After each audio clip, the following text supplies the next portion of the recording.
ಯಾ big boss definitely ನೋಡ್ಲೇಬೇಕಲ್ಲ, ನೋಡ್ತಾ ಇದ್ದೀನಿ.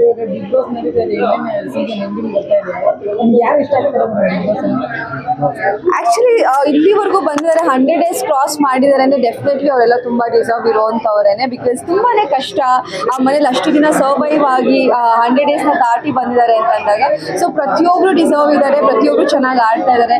ಗಿಲ್ಲಿ ತುಂಬಾ ಚೆನ್ನಾಗಿ ಆಡ್ತಾರೆ, ಅಂಡ್ ರಕ್ಷಿತಾ ತುಂಬಾ ಚೆನ್ನಾಗಿ ಆಡ್ತಾರೆ, ಅಶ್ವಿನಿ ಅವ್ರು ತುಂಬಾ ಚೆನ್ನಾಗಿ ಆಡ್ತಾರೆ, ಧನುಷ್ ಅವ್ರು ಆಡ್ತಿದ್ದಾರೆ, ಕಾವ್ಯ ಅವ್ರು ಆಡ್ತಿದ್ದಾರೆ. ಸೊ ಪರ್ಟಿಕ್ಯುಲರ್ ಒಬ್ರನ್ನ ಪಿಕ್ ಮಾಡಕ್ಕಾಗಲ್ಲ.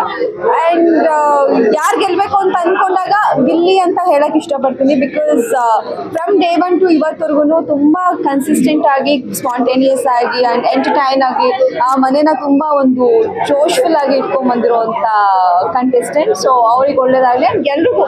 ಅಂಡ್ ಗ್ರ್ಯಾಂಡ್ ಫಿನಾಲೆ ಅವ್ರಿಗೂ ಬರ್ತಾರೆ ಅಂತ ಅಂದ್ರೆ that is a achievement Bigg Boss house ಅಲ್ಲಿ, ಆ ಪ್ಲಾಟ್ಫಾರ್ಮ್ ಅಲ್ಲಿ. ಸೊ ಅವರೆಲ್ರಿಗೂ ಒಳ್ಳೇದಾಗ್ಲಿ ಅಂತ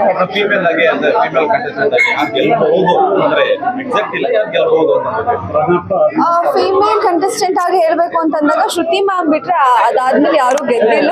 ಸೊ ಆ ತರ ಯೋಚನೆ ಮಾಡ್ಬೇಕು ಅಂತ ಹೋದಾಗ ಅಶ್ವಿನಿ ಮ್ಯಾಮ್ ಗೆಲ್ಲಿ, ಇಲ್ಲ ರಕ್ಷಿತಾ ಅವ್ರು ಗೆಲ್ಲಿ.